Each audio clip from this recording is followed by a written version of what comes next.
As we kick things off with the breaking news, Mauricio Pochettino has left Chelsea. This is what Chelsea's statement said. They've just issued this. The sporting director came out and said, on behalf of everyone at Chelsea, we would like to express our gratitude to Mauricio for his service this season. He'll be welcome back to Stamford Bridge anytime, and we wish him all the very best in his future coaching career. This, of course, is a Chelsea side who laboured early on in the season, but in fact, they would finish sixth, which is a 19-point improvement since Pochettino took over. I think it surprised everyone as we welcome in Frank Leboeuf, but we'll start off with James Olley. James, what the heck's happening? Well, you say it surprised everyone. I do think to some extent the writing was on the wall a little bit here. If you follow this club closely and you've seen the gradual deterioration in the relationship between the owners and Pochettino in the last sort of 6-8 weeks, I wouldn't say this was a foregone conclusion, but this was an outcome that was starting to look quite likely from the way that Pochettino was speaking. You know, increasingly in public, he was struggling to hide his frustrations with the way that the club was being run. He's not the first manager to feel that way since these owners have taken over. And obviously, the owners' side, they've been frustrated with the lack of progress. They've obviously been this huge outlay on players. They felt that they should be challenging for top four minimum, not be scratching around to try and get into the Europa League. And really, I think both sides had kind of, I guess you say this with the benefit of hindsight, but I think both sides had sort of decided where they were at before this end of season sort of flurry of wins, really. It's almost as if those 5 games they won right at the end of the season were just a coda to a decision that had already been made. And the two parties met in London on Monday and Tuesday to discuss the way forward. And I think there was a feeling among the hierarchy at Chelsea that they might look to go in a different direction. And honestly, I think Pochettino had reached a point where he felt like, do you know what, if you guys want to do that, I'm not prepared to fight it long enough and hard enough to stay on. So maybe this is the best thing for all parties, to just cut our losses here. What was the heart of his frustrations, James? What was really getting under his skin? Well, look, I mean, there was a lack of public support from the board for the last sort of 2 or 3 months. There was one interview that Todd Burley gave when he was speaking at one of these financial functions where he talked about the beautiful football that Chelsea were playing of late. But really, I think he was annoyed at the fact that there wasn't that clear vision of where Chelsea were trying to go as a team.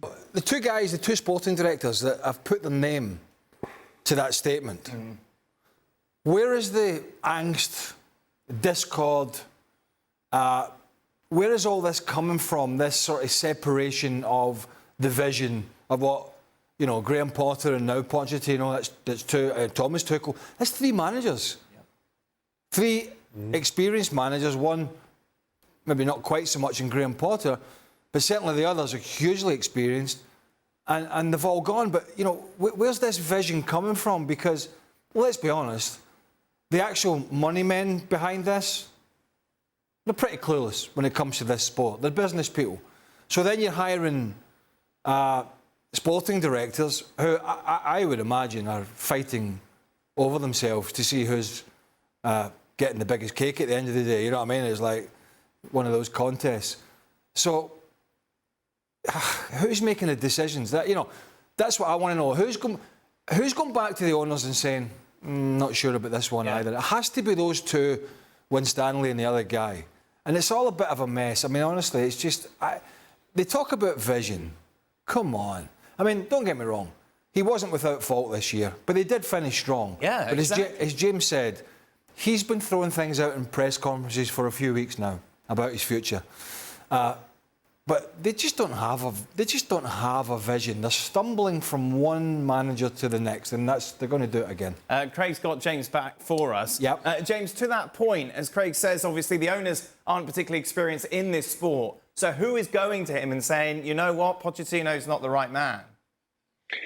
Well, okay, so my understanding of this, and it is very much a moving feast because it seems to change from week to week almost who has the influence here. But obviously when they bought the club, Todd Burley was kind of front and centre. He was the interim, he put himself in as the interim sporting director. He kind of did all the transfers. He was sort of the go-to man at the club. He made himself very accessible at the start.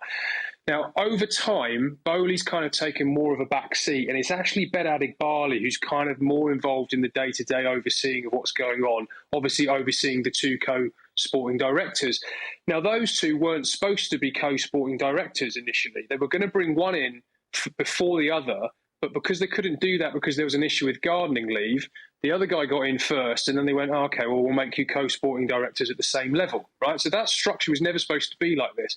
But I think one of Pochettino's frustrations is that there are so many voices in the room. So, you talk about trying to sign a player. You've got the two co-sporting directors who have their input. You've still got Todd Bowley in the background, and you've got Eghbali who does like to get involved. He is still quite actively involved. I think it's quite significant, for example, that Bowley had dinner with Pochettino separately on Friday. He then saw him at the training ground on Saturday morning. He flew back to America. Eghbali then saw Pochettino separately, and then Eghbali, Winstanley and Lawrence Stewart met with Pochettino on the Monday and the Tuesday, and then he's been fired. Well, not been fired, but he's decided to leave, the mutual consent, however they want to dress it up. He's gone today.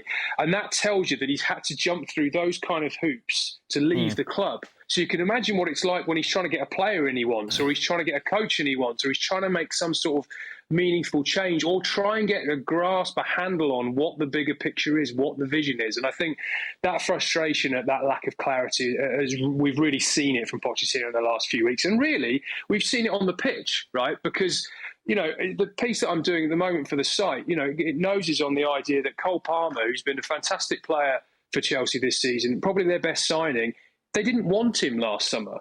He wasn't their first choice option. They tried to sign two other players in that position. They tried to get Michael Olise from Crystal Palace, and they botched the release clause. They tried to get Mohamed Kudus from Ajax, and he ended up going to West Ham because they got involved in that deal too late. And it was only in the final sort of 2 or 3 days of the window when Cole Palmer became available, when Palmer and City were talking to Brighton and they were talking to West Ham. The fee then was about £25 million.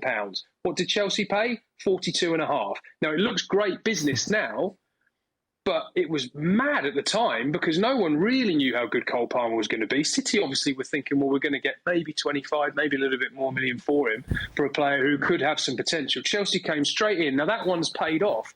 But if you're the manager who's trying to oversee all of this, and remember, Pochettino was in the building then. He started work on July the 1st. That deal took place to bring Palmer from City on September the 1st. So all through that process, Chelsea thought they were going to be signing other players in that position, and they've ended up really lucking out that Cole Palmer's been as good as he has. Credit to Pochettino where it's due for getting that kind of form and consistency out of him. But that is just one example, I think, of the sort of haphazard nature of this squad building that leaves the head coach, whoever he is, in a very difficult position. Because remember, all of these guys are on 5, 6, 7, 8, 9-year contracts. They're not going anywhere. So if anything, when it doesn't work, it's on the head coach. Frank, the last few weeks you've been positive about Chelsea. At last, for the first time this season, they put a smile on your face. They wiped that off today. Yeah. It's a very strange ending and a very bizarre one. But you know what?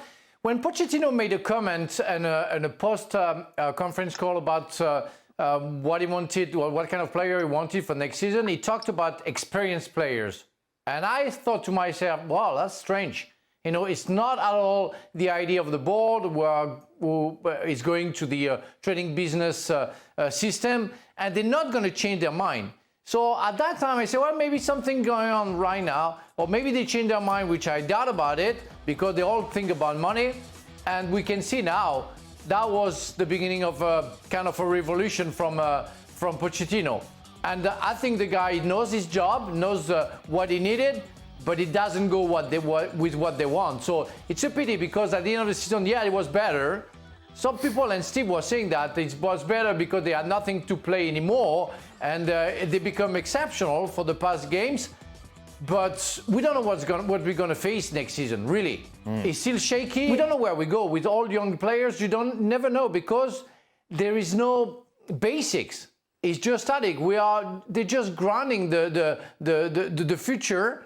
And I have doubts about the fact that it could be better than this season. It could be, again, ups and downs like we saw this season. Another manager coming in, Shane. Listen, nothing about this makes sense. Let me rephrase that. Nothing about this makes footballing sense, in my opinion. It makes perfect sense if you put it in the perspective of how this ownership group has run Chelsea ever since they arrived. Just, 4 or 5 weeks ago, we were talking and kind of laughing about Todd Boehly doing that interview. The 2.5 matches. And yeah, last 2.5 matches have been absolutely fantastic. It shows that things are finally starting to take shape. That run had extended to 5.5 matches to the end of the season, and then this news.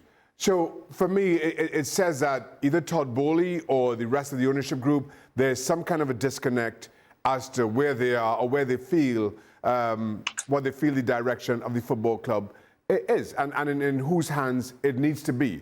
Now, according to the statements, they want a new, younger manager to come in. Wasn't that supposed to be Potter? Wasn't he supposed to be the next young, upcoming manager to take over Chelsea and lead them in the right direction? But given his youth and his inexperience, he couldn't handle what's happening behind the scenes at Chelsea Football Club. So why would any other young manager be able to handle this kind of disarray in getting Chelsea back on track as to where they were? I felt Pochettino, given his experience at a number of clubs, including some rather dysfunctional ones in PSG, could and started to get Chelsea back on the right track.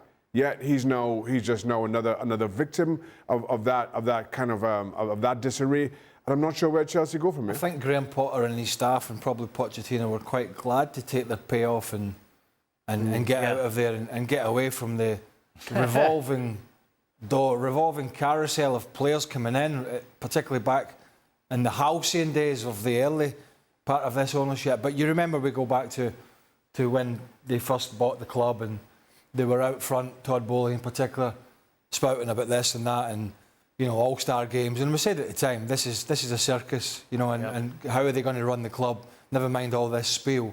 And as James has just pointed out, with all these meetings and different meetings with different people and that person, and co-sporting directors, there's just too many people involved trying to make the big decisions.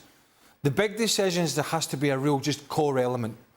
And that's the manager, it's a sporting director, and the man that's the face for the money, right? And you sit there and you hash it out. You don't need all this other sideshow that's going on. And that's what it is. It's a sideshow. There are too many people involved.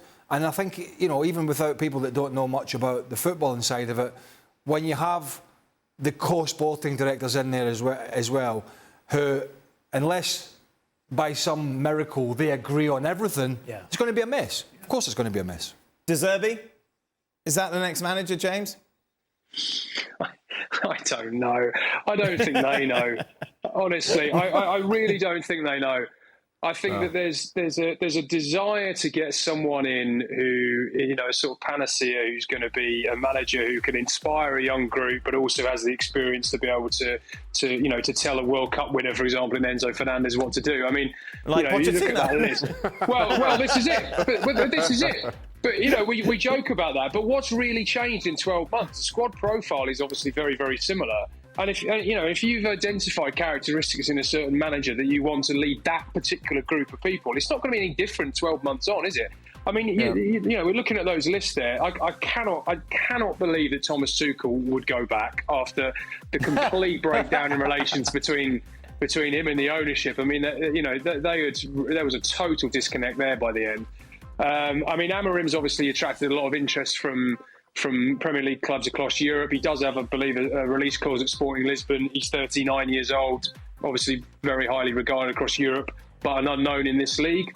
Could see that one maybe. Kieran McKenna, that would be a huge, huge step up for him from, the fantastic job he's done at Ipswich, back-to-back promotions, back in the Premier League for the first time in 22 years. But really going into a club like that would be a huge step up. And then De Zerbi, of course, famously someone who never has any issue with any authority above him.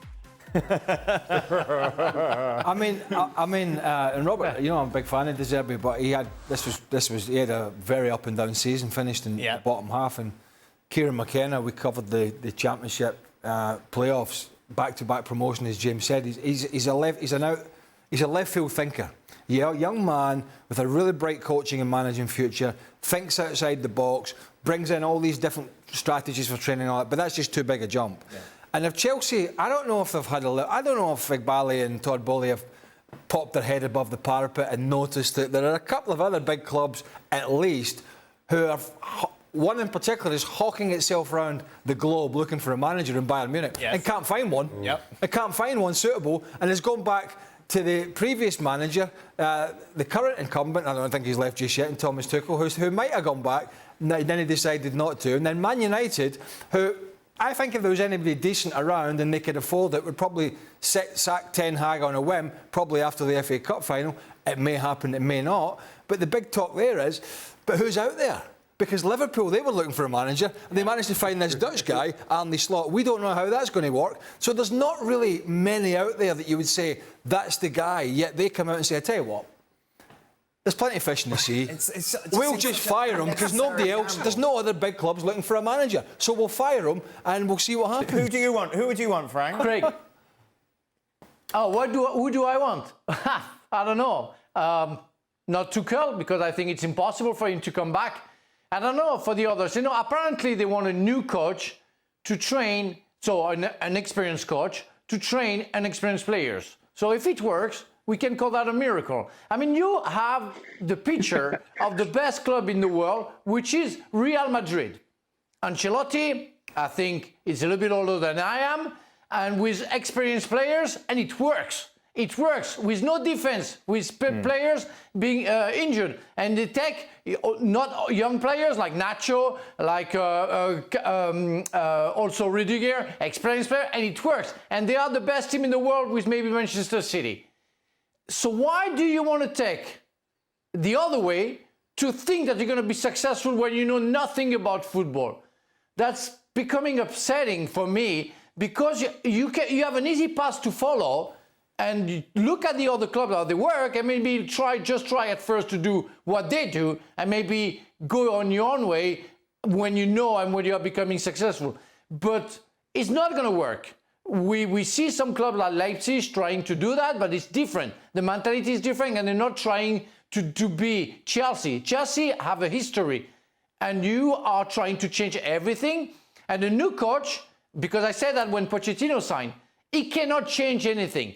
He changed for 6 games and a half, maybe, and maybe it worked, but that's it. And the new coach will start a new era, let's say. Therefore, he's going to need time. Therefore, he's going to lose games. Therefore, people are going to be upset again. On that list, out of that list, although it wasn't a great season in the end, particularly when they've gone out of Europe, but I like De Zerbi's philosophy, style of play. But as James said, he's got a bit of a hot head. Yeah. And I think he'd get frustrated. The structure at Brighton is excellent. You've got Tony Bloom, who's the owner, got Paul Barber and David Weir, and De Zerbi's talked about them, talked about how good they are behind the scenes, at loan signings, at recruitment, and Brighton have been one of the best at recruiting and selling for a huge profit. The structure... To Chelsea. To Chelsea, particularly. Brighton is something that these managers can go in and quickly realise that they can work with the people that are there. It's uncomplicated, but it really works. Chelsea's the opposite. Lots of money to spend, lots of people involved, very complicated, a lot more pressure, and you're walking into a bit of a mess. Whether he would want to do that or not, I don't know. Pochettino to Manchester United, James?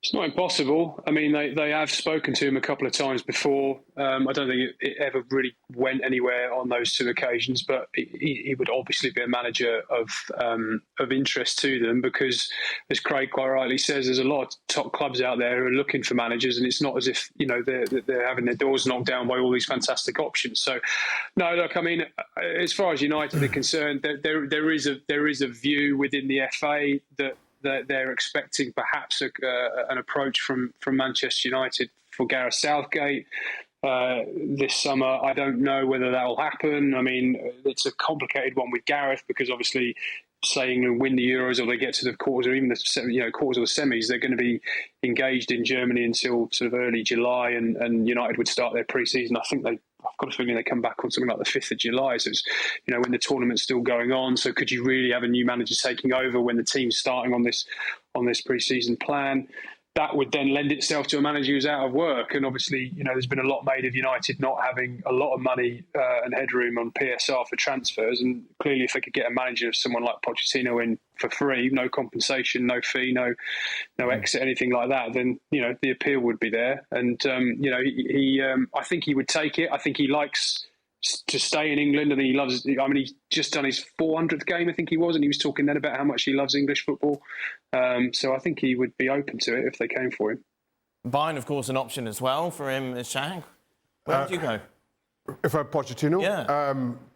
Right now, I sit and wait to see what else comes up. What else is going to come up? What are you waiting for? Well, I'm just saying. I think there could be a little bit of a, if Michel moves, maybe going back to Spanish football is an option for him. But he's not going to go to Girona. I know. I'm just saying. There's just such dysfunction at those big clubs. Why do you go back into that straight away? Because you think you're the man to sort it out. You've just endured that back-to-back with PSG and Chelsea. Why do you go back in to that kind of dysfunction? And that, for me, I'm not 100% certain on. I think Manchester United probably are in a better position with Sir Jim Ratcliffe coming in. I think there's suggestions, a little bit more stability around them. But for everybody else, I just feel it's a job that, and as you see, people are afraid to touch. It's a no-brainer, isn't it? If you're Sir Jim Ratcliffe, you pick up the phone and at least have a conversation. Well, there's not too many others out there that are of any note at the moment. One or two, but they're starting to get the structure in place. I'm not sure what the current situation is with Dan Ashworth, the guy that's coming in from Newcastle, who is well regarded in the role that he's been in at Brighton and Newcastle and other clubs. How quickly they're going to get that gardening leave sorted. But yeah, you definitely... you're thinking about it because, the Ten Hag situation is... I think his position is pretty much untenable and, we're a few days away from a potential walloping in an FA Cup, which will finally probably see him out the door for sure, I would imagine. And yeah, bearing in mind who's out there, then Pochettino's name... it's not somebody you're running... You're not going Pochettino straight away, no. But... There is a dearth of... Yeah, when you look at who's out there and there's a dearth of who's in charge of your club at the moment. Yeah, you have the conversation. James, how long is it going to take for Chelsea to sort this out, do you reckon? I don't think there's anything imminent. I think that's probably reflected in the way the betting's changing every 30 seconds because I don't think anybody's really quite sure about where they're going with it at the moment. So, look, the one thing from their point of view is obviously they've now got a bit of time doing it so close after the end of the season means that they've got a month or so until they start thinking about pre-season tours and what have you. So I don't think they're going to rush into anything. And as we've already sort of established, there's going to be a million voices having their say in this. So the idea of them making a quick decision, I can't see it. Just one other thing on Pochettino, by the way, just throwing this out there, but John McDermott is going to pick the next England manager, and he's the technical director at the FA, and he was at Tottenham. And he had a fantastic relationship with Pochettino during their 5.5 years there. And I'm not saying I've heard anything which is not based on information, but I could just see a scenario where if England can't go down the Englishman for the England team route, which they probably would like to do, there's not probably an obvious candidate for that, given what happened to Graham Potter at Chelsea and perhaps that Eddie Howe's just dipped a little bit at Newcastle. Just wonder whether they might look at Pochettino if he was out of work and if Gareth Southgate did leave this summer. That might be another scenario just to keep at the back of your mind. That's a big arsehole taking over of the European champions, isn't it? James, thank you very much. We'll let you get back to writing.